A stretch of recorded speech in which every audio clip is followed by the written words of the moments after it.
Well, welcome to the Inviting Shift Show. We're going to talk today with Ruthmann about embracing transitions. And just before we start, I want to do a little housekeeping. So for now, I'm actually going to lock this seat until Anne, goes through her story and stuff, just because I don't want to interrupt her. And then we're going to have questions. Feel free to pop in questions at any time. I'll look at them and I'll see if, they make sense to interrupt her or if we hold them off until the end. Feel free to share your ahas, message us on the side. We like the applause because it makes us happy. And feel free to tweet or post out any of this stuff to your followers. And let me just make sure everything else. Okay. Yeah. And at the top of the comments, there's our Facebook page. So if you're not part of our Facebook page, please join us. We have all kinds of ahas on there all the time. Okay. And if you want to be part of the show, all you have to do is either you can talk to us after Anne's done, or I have two ways. I am booked through until April. I'll be sending out April dates at the end of this week. That there's a way to get on there. So if you go on to invitingshift.com, you can get to the bottom of the page and you can click that. The problem is that's first come, first serve, and there's probably only about 8 April dates. So if you really want to get in there, the fastest way to my heart is a blog post. And Anne knows this because she had sent me some. So if you send me a blog post, I'll even schedule one that's off schedule so that we can get it done sooner. But if you want to be put in with the April dates, feel free to go to invitingshift.com. And at the bottom, it'll say, do you want to speak? Do you want to write? And just click that. And there's a little survey there that'll capture all your information for me. And then I'll send all of your information out at the end of the week. But it's amazing how fast I can get people with stories of shift and aha. People are addicts to ahas like me. I love them. I live off of them. Feed me. Anne's here today. And Anne, tell us a little bit about yourself, a little bit about your background. Seemed like you had a really an interesting flow in your life. Can I say that? Yes.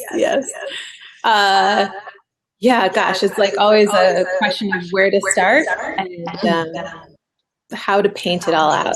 But basically, I currently am an architecture and interior photographer in New York City.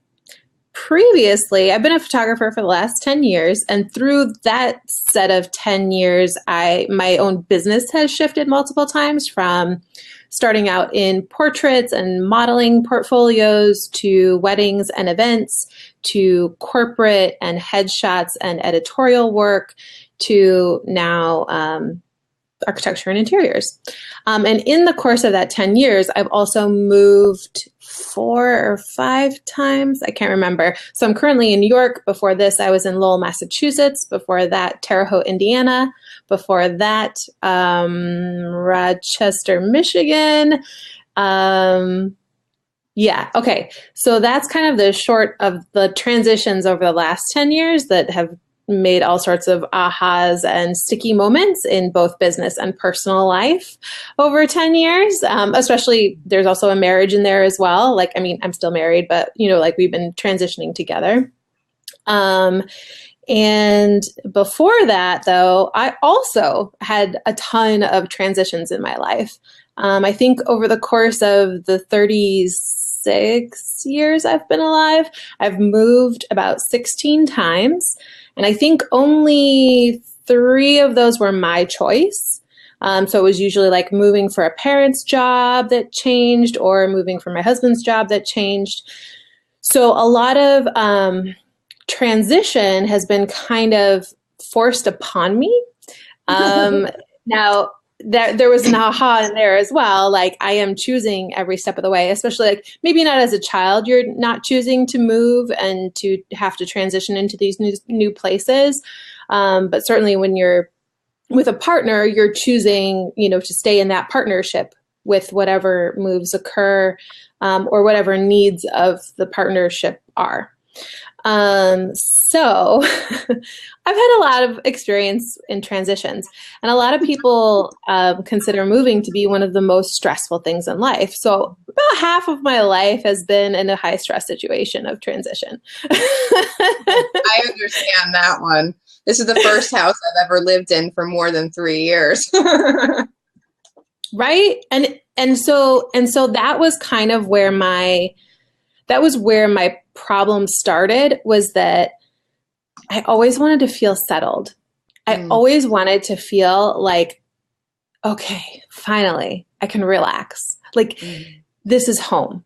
This is where we are. This is where we're living. And when I first got married, I was like, okay, like now I'm out of like the parent cycle of moving, right?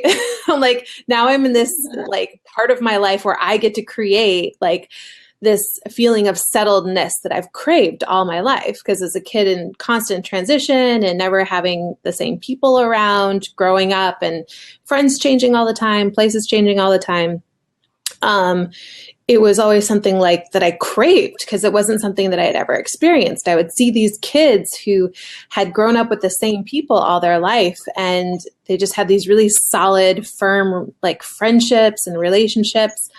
And it was kind of something that I never really got to experience. And I'd always longed for that. And it was that longing of feeling settled, that longing of like wanting to have this kind of security in a place, that actually caused me a lot of problems. So, after like getting married, and we actually ended up getting a house, and that was great. I was like, I love this house. This is amazing. But what's interesting was we bought into a deal where it was kind of a guaranteed sell. And my husband, who he was like finishing his PhD around the time. So we didn't know if he was going to be able to stay in the same state. This was in Michigan. And like the other options around were not very big. I mean, like when you have a PhD, it's a very narrow field. There's very few universities that are really focusing on the work that you're doing. So the options of where you can live are kind of limited. And I had to kind of face the idea that, we have this house, but we might actually not be able to stay here. And the first job that he got was in a town and in a place, Terre Haute, Indiana. No offense to anyone in Indiana or in Terre Haute, but it was much more rural than my preference. And it just didn't have the culture and the diversity and the amenities that I enjoyed. So it was a really hard transition. And I was like, I knew I was only going to be there temporarily. Like this was one of the few times I was like, okay, we're only going to be here a year and then we're out. So I'm not getting attached to anybody. This is, fine. And after about a year of that, I learned that wasn't a good idea either, because then you're alone and depressed the whole time that you were living in a place, and that's no fun. So I started to make friends there, and I was like, well, if we have to be here for 2 years, I might as well like start making the most of it. And then we left after the second year. So it's like constantly going through that. Okay. Oh, but now there's change. Okay. But now there's change. And so then we got to Massachusetts, and at that point, I think I asked him, I was like, where else in the world, like what other university in the world would you possibly want to work for? And at the time he was like MIT or Harvard, and they're both in Massachusetts. I was like, great. So, if we move to Massachusetts, you're just staying in Massachusetts. That's perfect. It's not a big state. Obviously, now living in New York, that is not exactly what happened. And so going through, it was really only this last move that I finally let go of the longing. I finally learned that it would be far better to embrace learning how to deal more comfortably with changes in my living situation, with changes in where I live, how long I live there, what friends I take with me moving forward and not. And it really came out of like it really came out of discussions in our relationship where I was kind of blaming him for fits and starts in my business, because this whole time I'm also running a business, right? Yeah. And I have an in-person business, not an online business. And I toyed with the idea of an online business for a while, and who knows, there's always a possibility in the future, but I really like serving people in person. In photography, you have to show up. It helps to be in the place you're taking a picture of. Yeah, and especially when it's like events and portraits, you have to be where the people are. You have to know the people. And as most service businesses, like all of the business usually travels by word of mouth. So you actually have to know people in your area. And it takes time to really develop those relationships and that level of trust. And just when I thought that I was kind of gaining that level of trust and those relationships in Massachusetts, then we pick up and we go to New York. So I think that although I also have to I'll rewind, like the reason I chose photography in the first place was because I knew that the first few years were going to be a few different transitions, but I thought that we weren't going to have as many as we've had.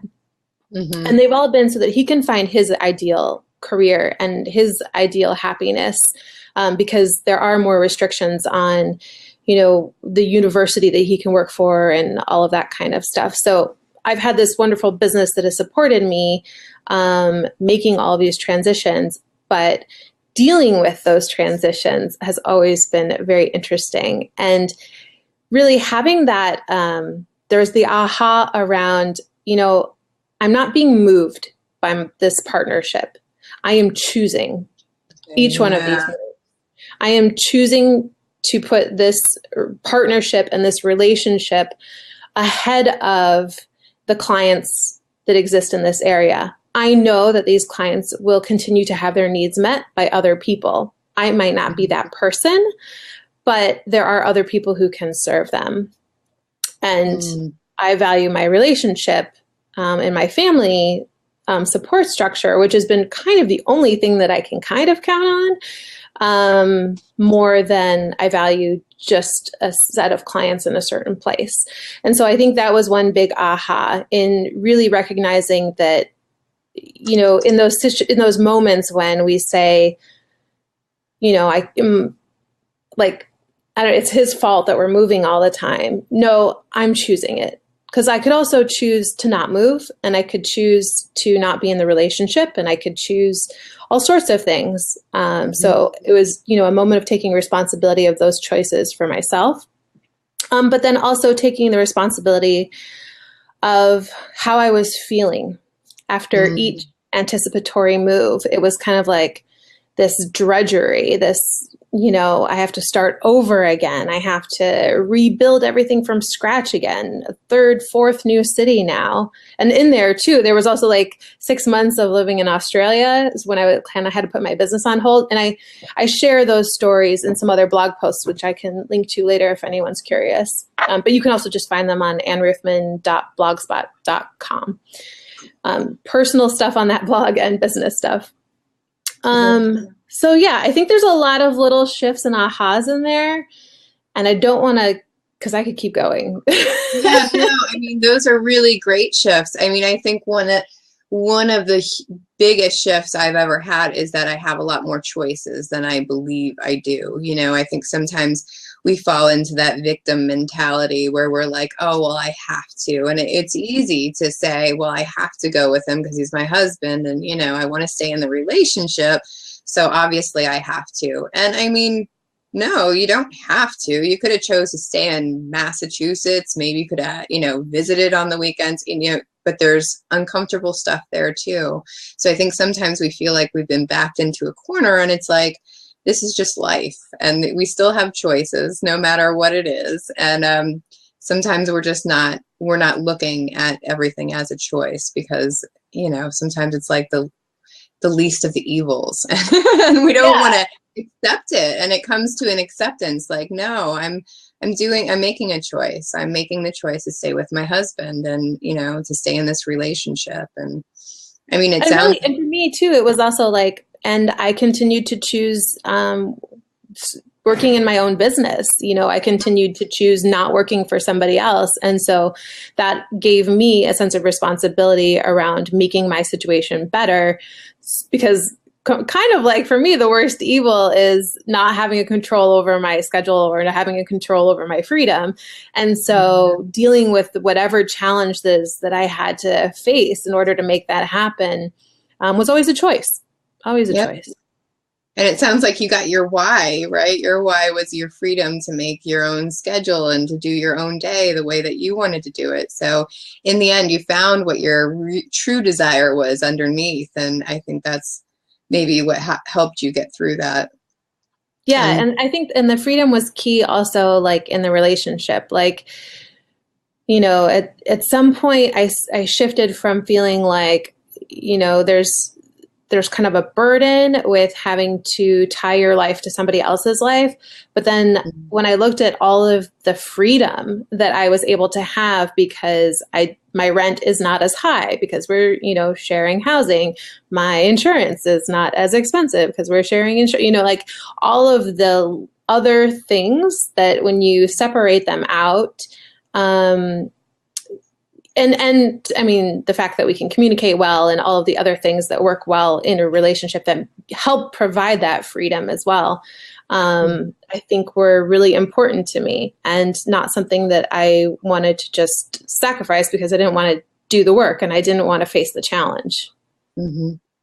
Yeah. So I noticed that when I realized that I had choices in my life about the, main things that I had concerns about, that all of a sudden I realized how many choices I had. So it sounds like you really opened up and been able to see that everything is a choice. I mean, I think that so often, like I said, I know a lot.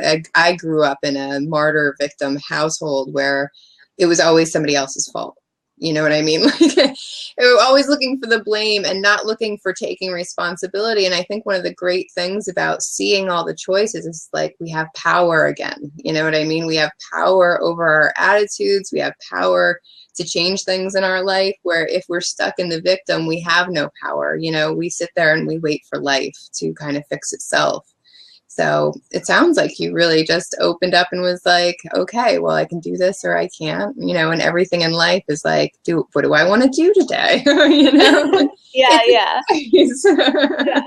So there was another interesting thing in there. He at one point was going to be able to take a sabbatical where he got 6 months off from being at the university.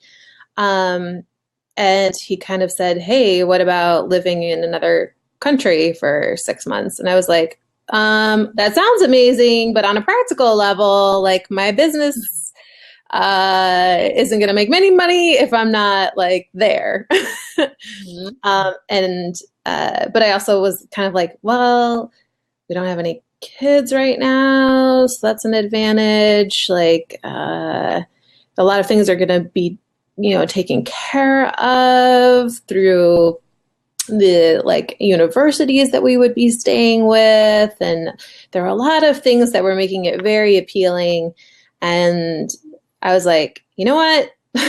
Why would I say no to this? The only reason I would say no to this is because I'm worried about making money. But how many times have I moved my business and been able to restart and start over again? And this is only 6 months of being gone.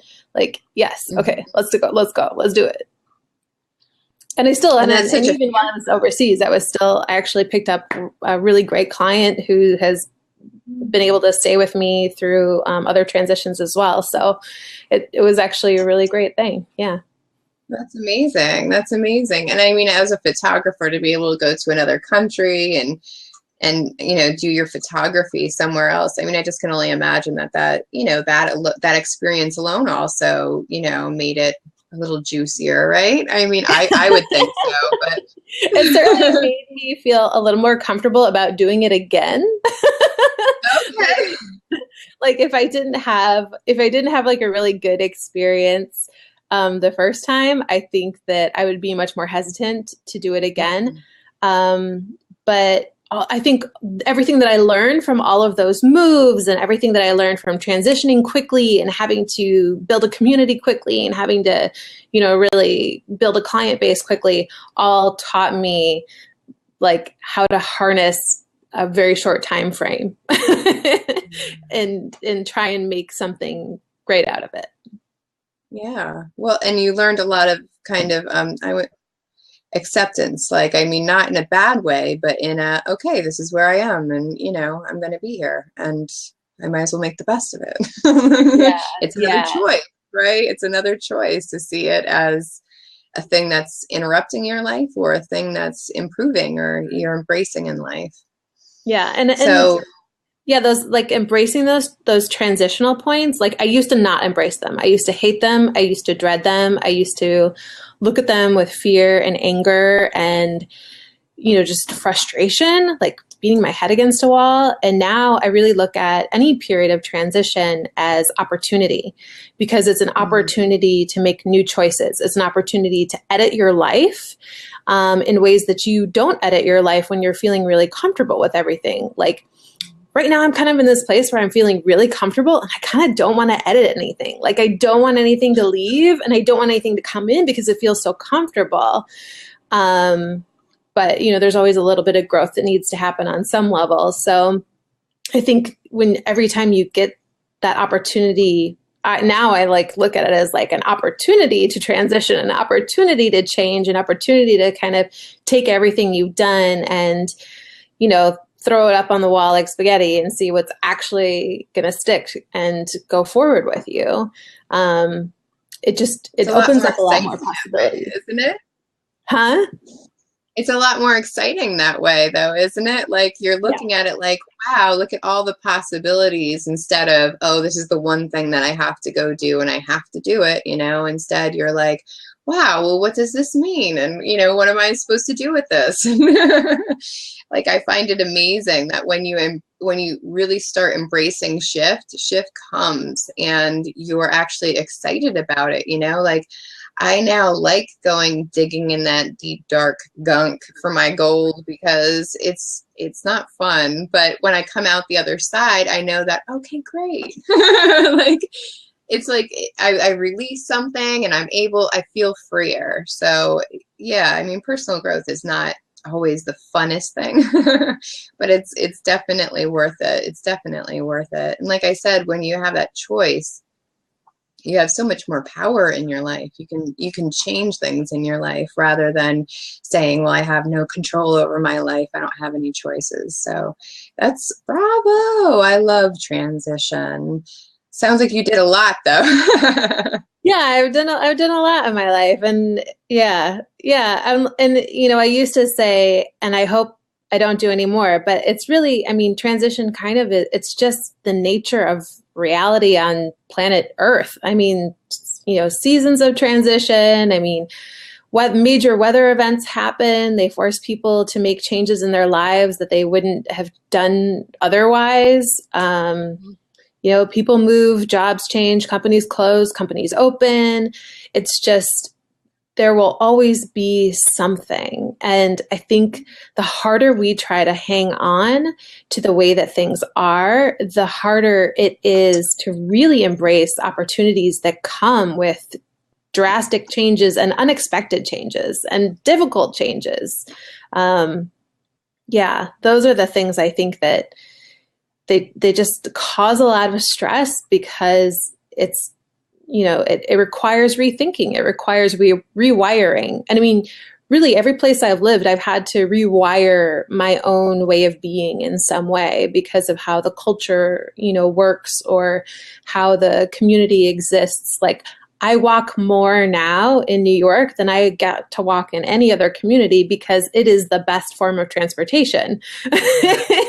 Like, yeah, it's the only form, really, if you ask me. Like, there are times where it's like, it's 20 blocks away. That's about a mile. There are like 20 stoplights between here and there, which means that being in a bus or in a car is probably not going to be the greatest strategy. And if that particular train line doesn't come, but every 10 minutes, like, you might as well just walk. Like, it's the fastest form, and you're going to get some exercise too. It's awesome. Yeah, that is one thing that I liked about the city, is you can walk to anything you need, anything at all. And I had a thought a minute ago, but it missed me, so I must not need that. So, all right. Well, yeah, I mean, and transition, I think when you start embracing it, it becomes a lot easier to handle, and you stop expecting. I mean, I think a huge thing that comes with when we get settled and when we're working towards something, we have these expectations. And so I heard you say that, oh, well, I'm feeling settled and, I'm not sure, like I feel good where I am. I don't want anything more or anything less. And it's like, yeah, well, that's really good. And the universe has probably got another plan for you. Right. That's usually when the universe is like, great. Now let's put this on your plate. The universe is listening right now and is like, oh, yeah, Anne, yep. You're good. So, yeah, that's interesting. But yeah, life changes by itself. So, I mean, being able to accept that and make the choices that are best for us are so important. So I just want to say hello to Michelle and hello to Jen. Thanks for joining us. And I guess we can move into the questions because I really got a lot of good stuff out of that for the shift. Yeah, I think we're good on that. So the other questions that I have for you and for the audience, this is just regular questions that I ask because I'm studying shift and I always like to see the answers to these. So one word to describe the situation when it wasn't right. So that's a stage that I call it something ain't right. That's when you know something needs to change. And it sounds like that was the part where you felt unsettled, but I'd like you to tell me what that one word was that would have made you feel when it wasn't right. I think that the moment of recognition was probably frustration. Frustration is that it's that feeling like you want something and you can't have what you want. Yeah. And so that's the point at which it's kind of like, if you can't change it, you have to accept it. It's like change it or accept it. Or it's like that I don't know, there's like some kind of phrase, like if you can fix it, don't worry about it. If you can't fix it, don't worry about it. It's a good one. But there's that point of frustration. It's not going to work. Yeah, there's a point of frustration where you feel like you should have control, but you don't have control, or you feel like something is happening upon you and you don't have a choice in the situation, but you always have a choice in the situation. Yeah. Well, I think we try to control the wrong thing is what happens, right? Like we want to control what everybody else is doing instead of how we feel about it. And really the only thing we can change is how we feel about it. And we can hope that other things will go the way that we want them to, but we have no control over that. And I think a lot of stress and anxiety in our lives come from trying to make it something that it's not, or wanting something that it's not. So frustration, that's a really great answer. I think I've gotten that one a few times before. One question you would ask somebody if they felt like you did at that moment of frustration, what is something that you could ask them that maybe would help them?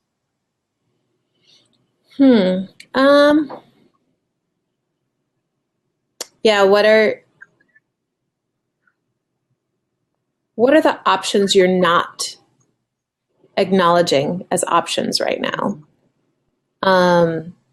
There was actually a friend recently who was kind of in that situation where she only saw two options. It was, I do this, I make this choice, or I make this choice. And these are both forever choices, and I can never go back on them. All or nothing. Yeah. And I was kind of like, that's really interesting. Like, have you ever thought that actually there's also a choice in the middle here, and that choice would allow you to be able to choose one of these at a later time, and that even if you chose this one now, you could actually choose that one later as well. And that it's not either or, it actually could be and, just maybe not all at the same time. Mm-hmm. And she really wasn't willing. She just wasn't even willing to acknowledge that there was not only a third option, but a whole nother set of options, or that all options were actually possible over the course of her life. And I'll get more specific so that it actually has some base in reality. It was a choice between grad school or taking like a particular career. Like she had a great offer for a job, and she also had some acceptance letters at universities. And she felt like, I have to do both. Like I have to do this. I have to go to grad school now, or I'll never go to grad school, or Right. I have to take this job now, and then I'll never do grad school. And I was like, actually, like you could probably work for a company for a while. Maybe you could even find a company who would pay for your grad school. Cause that was another issue. It was like thinking about funding and feeling like she had to raise the money herself, instead of realizing that actually there are some companies and some places that might pay you to go to grad school. So she only saw two options. She wasn't exploring all of the options available to her, and that there might be options that even, I or 100 other people couldn't conceive of, but might be handed to her over the course of time, because she was pressuring herself to make an all or nothing decision in like 1 month. And I mean, it's like she was like pressuring herself to make a lifelong decision in the course of 1 month, which is kind of, I mean, your life's going to change so many times, and she doesn't know that yet, but she'll learn it. Yeah, well, it's difficult. And I grew up in a house where it was black and white thinking. Like it was either right or it was wrong. Like there was no possibility that they could both be right, just from different perspectives, or you know what I mean? Like, so I think so often we can get stuck into that. No, it has to be this or that. And we don't think like, well, maybe I could work part-time and just take a couple of grad classes at a time, or, what, just to go with your metaphor. Or maybe I haven't even thought of the fact that I could have my own business, or, like, I mean, there's a million possibilities out there for every angst that we have. And I think we see the choices that have been, clearly presented to us, and we're not looking outside the box going, well, what is it that I really, really want, in the end. So what a great story for that. That's great. So what options are you not seeing? That's a great question. Let's see. So how did you handle the challenges, or what did you say to yourself about the challenges to get you through? So when you, I know that you probably already said some of this, but I just want to be clear on it. So how did you convince yourself once again that you were going to move to New York, or take another move out of Massachusetts to go to Australia or whatever? How was it? I'm going to let you answer that. I always like to put words in people's mouths. Bye, Jen. Oh, okay, I understand, Jen. What did I say to myself during that time? Like, what was my kind of like self pep talk, I guess? Like your little mantra. What was your mantra to get you through? Like, I make good choices. That's one that I always use. Makes me feel good. I think mine was, I've done this before, I can do it again. And now that probably wouldn't apply to everybody's situation, but the fact that I had moved like a bunch of times before, I've done it before, I can do it again. I've gone through these big changes before, and I can go through them again. Yeah, it took a lot of having to go through those changes for me to feel confident saying to myself, I have done this before, I can do it again.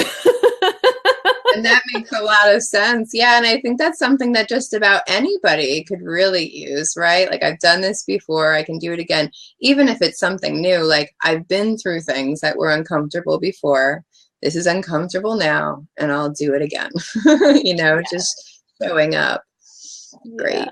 And what is one word to describe the entire shift for you? What was the thing that shifted the most for you?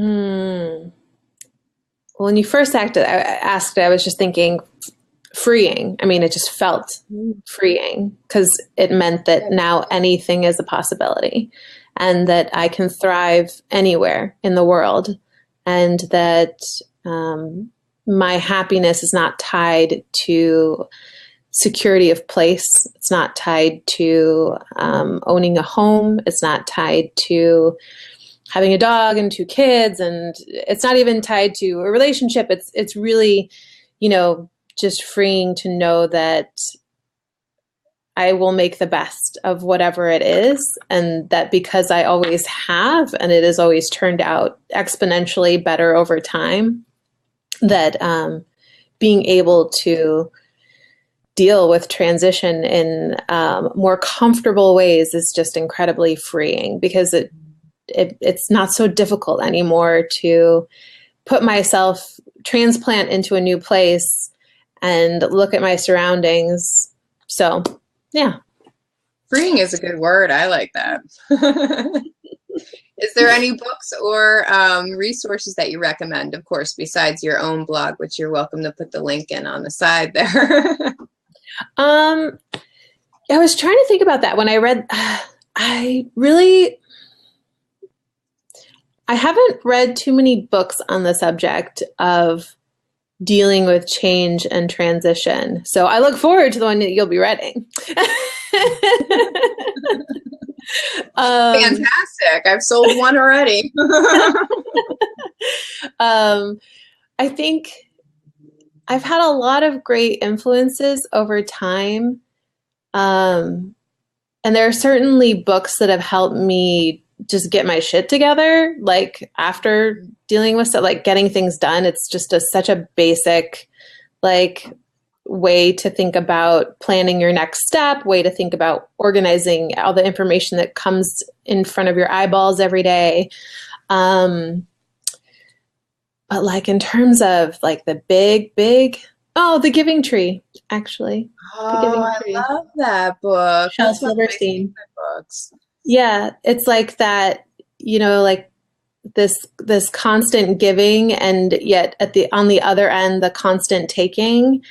And even though it can be a book about all sorts of things like parenthood or, just a lot of different things, the idea of kind of basing your comfort in just planet Earth. And that tree was so, like, to me, that tree was so rooted in its spiritual connection. I know that trees may not have a spiritual connection, but I mean, imagine this. Like, I think that it had a spiritual connection. It knew its purpose. Its purpose was to provide all these things for that little boy that grew up, and it constantly stayed with its purpose. So that's a fantastic book, and one that I wouldn't normally think of. Yeah, that one, I think it really, it's like the earth is here. It will keep providing for you. You can rely on it. It's going to give you great water. It's going to give you some great oxygen. And it just happens to be very round and has lots of different places that you can be on it. Fantastic. So what's one thing about yourself that you still wish to shift?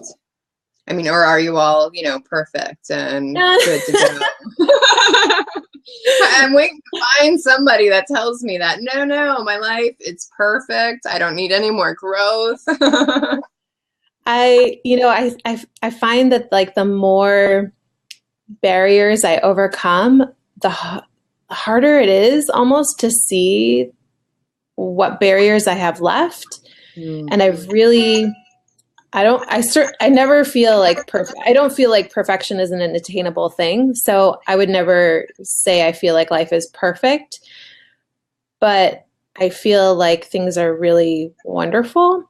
And so when I kind of take where I'm at now and what I would resist changing, because that's really where I reach into that dark place, right? What don't I want to have happen? I don't want to deal with. No, I find it there, or when people trigger me. I know that when somebody is triggering me, that's my work. As much as I hate it and I want to blame it on them, I know that there's still work for me to do. Right. Yeah. Oh, yeah. Anytime I feel anger or frustration around a person or a situation, that's like that has become that instant turnkey, like, look in the mirror, like what are you seeing in yourself there? There's what's getting under your skin? And then I have to be like, oh damn, yeah, okay. But I think right now that the ways that I'm like trying to think, like, is there anything like I'm afraid of growing into or having happen? I had a point in my business where I had a lot of fame really early on before I was ready for it. And it kind of made me fame shy in a way because I didn't have the ego to deal with all of the nastiness that comes with fame. And so I would tend to say that I don't run from it, but I certainly haven't put myself out there in the world as strongly because of that early success. And I also learned that like fame is very time consuming without a lot of payoff in terms of like just being able to pay your bills. Like, yeah, you could be, speaking in front of hundreds of people and not getting paid to do that. And then you have like hundreds of people filling up your inbox, but it's not going to like bring money in the door. Yeah, I think that would probably be not that I want fame, but that I want to be able to move forward into spaces where I may receive a lot of attention and not feel that same sense of like burn or burden. And I think I'm at a place where that's possible. So yeah. Now you just need the challenge and you'll find out. Yeah.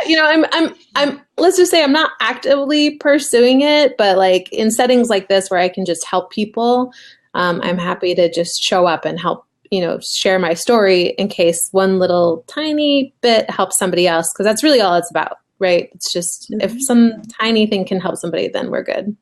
Yeah, absolutely. And I can so relate to that. I have a fear of responsibility. So whenever I'm asked to do something that, would put me out there or let people see me, and then I'm responsible for something like big titles and stuff, I freak out. Like I'm like, no, that's not for me. And I play so small, and that's something that I can completely relate to because it's like, whoa, too much at once. I don't want that. Okay. So what's one thing that you hope to do before you die? It sounds like you've done a lot, but is there anything on that big old bucket list that you want to really get done or accomplish or see or do?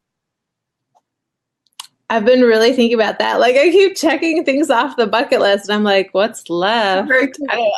I think I said to my husband the other day, I was like, I don't think my dreams are big enough because I don't know. Like, I just like, my dreams, like, I feel like I've done a lot. I know I've got something. It's terrible. It's terrible, right? That I can't like just pull something. It's not terrible, no, but yeah. Yeah, I don't know. I find myself in these situations sometimes where I'm working with really big organizations, and I don't know. I think making a difference in a really big way is probably the only thing that I care about in like a big, broad end of life perspective. But at the same time, I also like have given a lot. I've written tons of free business articles on photolovcat.com. I've given tons of free workshops. So I feel like I've also given a lot, and I feel like on some level that has made an impact. Yeah, I don't know. Maybe to have bigger dreams. There you go. We got to make it bigger bucket list, apparently. If you're just going to check them all off. I haven't jumped out of a plane yet. I think I'd like to jump out of a plane. That'd be cool.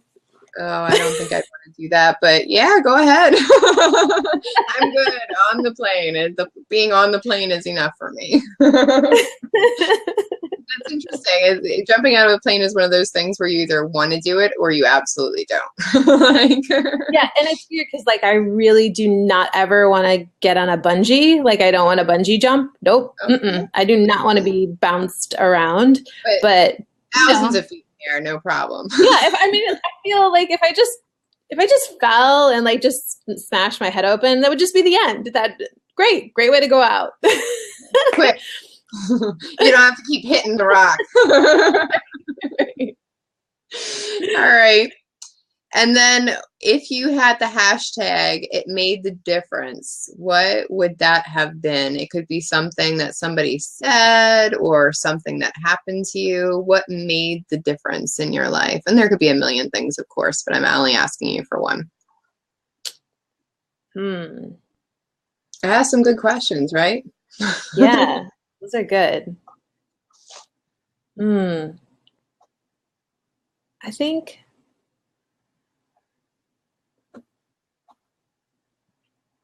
I don't know. What are some examples of what other people have said? I'm kind of curious because I'm like thinking about. Yeah, for me, there's things that people have said to me. Like I remember one of my really great friends, and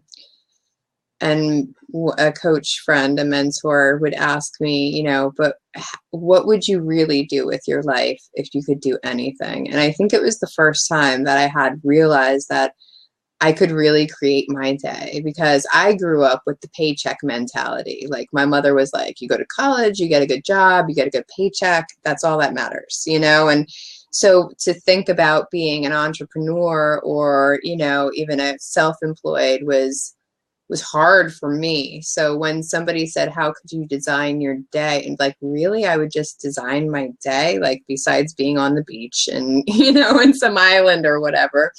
Like, but what would I do? I would still want purpose. You know what I mean? So things like that. Somebody asked me if I trusted myself once, and that made a huge difference in my life. So sometimes there's just things that people do or that they say that I think we forget to thank them for, because maybe we don't see the significance of it when it happens. And then like a couple years later, maybe you, but I'm like, wow, like because they triggered that in me, I did all these other things. So that's the example. Yeah. So when you said that, the thing that I thought about was, nobody said it to me directly. It kind of flashed across my computer screen somehow. Okay. And it was, what would you attempt if you knew you could not fail? Which is a very similar question to like, what would you create if you could create anything? And that question set me on the path of creating my life the way that I wanted to create it, in a very dramatic way. And actually I give a TEDx talk about that with the title, What Would You Attempt If You Knew You Could Not Fail? And that goes through, pretty much describes all the transitions that I described here. Right. The fear is what stops us. Yeah, so often, I'm sorry. But the fear is what happens. It stops us. It makes us feel like, because it's a little scary, that there is a complete block there and we can't do it, you know, like it's just impossible or whatever. So yeah, what could you do if you don't fail? I've heard that one before. That one's pretty impressive. The other thing I think was like when people, I think it's very empowering when people share what's difficult for them and what they see as easy for you. And I think that there have been times in my life when I didn't acknowledge that as significant, but now I realize that that is one of those really significant things. When somebody says, oh my gosh, how can you do that? You make it look so easy, and it does feel so easy for you, and you don't acknowledge it as a talent or as a gift because it feels so easy. And I think sometimes ingrained in our culture, like in order to be good at something, you have to work really hard at it, and you have to try really hard, and you have to like overcome a lot of difficult things. But actually, so much of what is natural and part of our own gifts is the very thing that we need to serve others with. And so when those first few people asked me to take photos for them, I was like, yeah, like this is like the easiest thing ever. Like and you want to pay me? Like, I could use a new camera. I do need to develop the film. Like that at the time it was like a lot of film. And so, you know, and you also, you know, after a while you get people who are like, don't want to pay you enough. But just the fact that I can still do this thing, which so many people take for granted, this thing that so many people do for free. And I still have clients who are willing to pay me to show up and create images for them is kind of just mind blowing in a way. Yeah, I think so. The first people who said, "Hey, can you help do this? I'll pay you." Nice. Well, that's it. You on a whole new path. It opened up your eyes to like what the possibilities were. I mean, that this was a paying possibility. You could actually make a living off of that. How amazing is that? And I think you said something so phenomenal is that we often forget our talents. You know what I mean? We don't fall back on, I think it was Marie Forleo or somebody that said our free spot. Like there's a free spot in life. Our talents are our free spots and like on a bingo card. And so if we're not using our free spots, like we're making it so much harder. Like there's gifts that we all have. You have photography. I blab and blab. Like, but there's gifts that we all have. And if we don't use them, I mean, we're almost like, we're making our journey a lot harder than it has to be. And that doesn't mean that like your photography had to be, you know, your profession, but maybe it was something that would keep you happy in your hobbies, you know, or in your after work or whatever. I mean, it doesn't mean that whatever you're good at, you have to go do. It just means keep that in mind, like see how that strength can really bolster you forward and all the other things that you want to do. Because often we're not employing that and it's the easiest thing. Yeah. And it, like music. So music's something that I just don't feel whole. I don't feel complete unless I have it in my life. And there have been times in my life when I've made money from being a musician, but really I'm far happier just having music in my life and not having to make money from it, not having to have that pressure in that part of my life. But to have it in my life on some level, it makes me feel whole, helps relieve stress, helps me feel creative in ways that I just can't feel creative in any other way. And yeah, it's huge to just be able to use everything that you've got in all sorts of ways. Yeah, I mean, I love to dance. I'm not going to go be a dancer at 40 years old, but and I like when I started doing competitions, I did really well at first, and then they kept placing me in higher and higher age categories beyond me, and then everything had to be perfect. And I wrote a blog post about this, but everything had to be perfect, and because it had to be so perfect, it was like that pressure that you talk about with music. You know, I enjoyed dancing. I didn't want to have to make it perfect. And the more I was forced to be competitive about it, the less I wanted to dance because it was no longer fun. You know what I mean? Right. So I still dance. Me and the dog dance in the kitchen. We don't care. But I enjoy it. And I know that if I'm having a stressful day and I can turn on the music really loud and just find that flow, like that's my free square for brushing off anxiety or stress or any of that stuff. And that's how I use that free square. No, you're not going to see me dancing in any videos, but I still use that free spot in other ways. I still use the free space. Well, geez Louise, we're at an hour already, if you can believe that.